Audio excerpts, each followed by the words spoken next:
રાજ્યમાં એનાલોગ પનીર અને ચીઝ તથા બટર પર પ્રતિબંધ મુકાયો છે। આરોગ્ય પ્રધાન પ્રફુલ પાનસેરિયાની TV9 સાથે ખાસ વાતચીત। પ્રતિબંધનો કડક અમલ કરવામાં આવશે। પ્રતિબંધ ન હતો એટલે વેચાણકર્તાઓને છટકબારીનો મળતો હતો લાભ। આરોગ્ય વિભાગ અને પોલીસ જોડે રહીને કામ કરશે। જ્યાં આવું પનીર વેચાતું હશે તેની સામે કાયદાકીય કાર્યવાહી થશે। Food and drugs control team દ્વારા પણ સતત મોનિટરિંગ કરવામાં આવશે।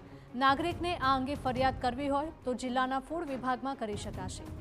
સરકાર ફરિયાદ અંગે તાત્કાલિક એક્શન લેશે। આરોગ્ય પ્રધાનનું કહેવું છે કે અગાઉ નકલી પનીર બનાવનારા ઝડપાતા હતા, પરંતુ કેટલીક છટકબારીને લીધે કડક પગલાં ન થતા હતા, પરંતુ હવે પ્રતિબંધ લાગુ થતાં જ કડક કાર્યવાહી કરાશે। ઘણીવાર પોલીસ વગેરે એસઓજી કંઈક આવી ફેક્ટરીઓ પકડતા હતા, પણ પ્રતિબંધ ન હતો।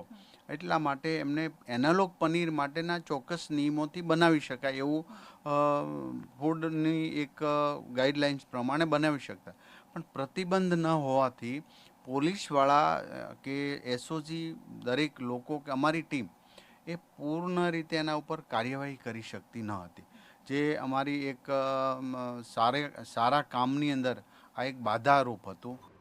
પ્રફુલ પાનસેરિયાનું કહેવું છે કે સરકાર આ અંગે છેલ્લા 4 મહિનાથી કડક કામગીરી કરી રહી છે અને આવું પનીર બનાવતા 50% એકમો સામે તો અગાઉ જ કામગીરી પૂરી કરી દેવાઈ છે અને આગળ પણ હવે કડક પગલાં લેવાશે।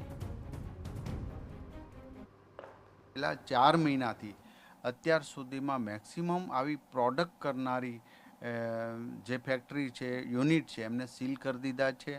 એમને હવે બનાવવાનું પણ બંધ કરી દીધું છે।